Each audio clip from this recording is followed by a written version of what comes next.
திருப்பத்தூர் மாவட்டம் வாணியம்பாடி அருகே பட்டா வழங்கப்பட்ட போதும் உரிய இடத்தை அளவீடு செய்து தராததால் பழங்குடியின மக்கள் கடும் சிரமத்திற்கு உள்ளாகி வருகின்றனர்.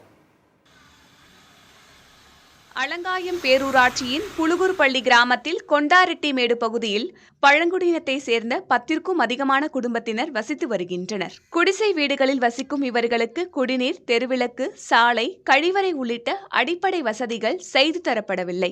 அண்மையில் பொழிந்த மழையால் கண்ணம்மாள் என்பவரது குடிசையின் பின்பக்க சுவர் இடிந்து விழுந்துவிட்டது. மின்சார வசதி செய்து தராததால் பிள்ளைகள் கல்வி பயில முடியாத நிலை இருப்பதாக பழங்குடியின மக்கள் வேதனை தெரிவிக்கின்றனர்.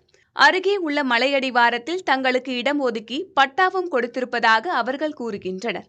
ஆனால் அவரவருக்கான இடத்தை அளவீடு செய்து ஒதுக்கி தராததால் அங்கு குடியேற முடியவில்லை என்று கூறுகின்றனர். நாங்கள் ஒரு 30 வருஷமா இருக்கிறோம். எங்களுக்கு இடம் காமிக்கல, ஒன்றும் இல்லை, பட்டா மட்டும் கொடுத்துக்கிறாங்க. ஒரே வச்சு மட்டும் இடத்த காமிச்சாங்க. நீங்களே போய் பார்த்துட்டு வாங்கன்னு சொன்னாங்க. நாங்கள் போய் பார்த்துட்டு வந்து சொன்னாக்கா அது ஒன்றும் இடமும் கொடுக்கல, ஒன்றும் இல்லை. பட்டா மட்டும் கொடுத்து ஒரு வருஷம் ஆயிக்கும். மழை வந்தாக்கா எல்லாம் இடிஞ்சு எல்லாம் போயிடுது. வீடு வாசல் ஒன்றும் இல்லாதுக்குது. எல்லாம் கட்டிக்கிறோம். ஓலையை தான், ஒன்றும் வசதி இல்லாத இருக்கிறோம். கரண்ட்டு வசதியும் எதுவும் இல்லை. வீட்டோட தான் இருக்கிறோம். சாப்பாட்டுங்களுக்கும் எல்லாம் எதுவும் இது பண்ணின்னு வீடு வாசலோடு தான் இருக்கிறோம் சார். நாங்கள் அங்கே இடம் காமிக்கிறோம் சொன்னாங்க, இடமும் காமிக்கல.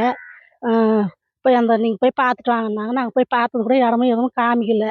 அரசு தான் எதனா முன்னெச்சரிக்கை செஞ்சு எங்களுக்கு உதவி பண்ணணும். வன சர்வீஸும் இல்லை, வீட்டுக்கு லைட்டும் இல்லை, எதுவும் இல்லாததான் சொன்னாங்க. ரொம்ப பாதையில் இருக்கிறோம்.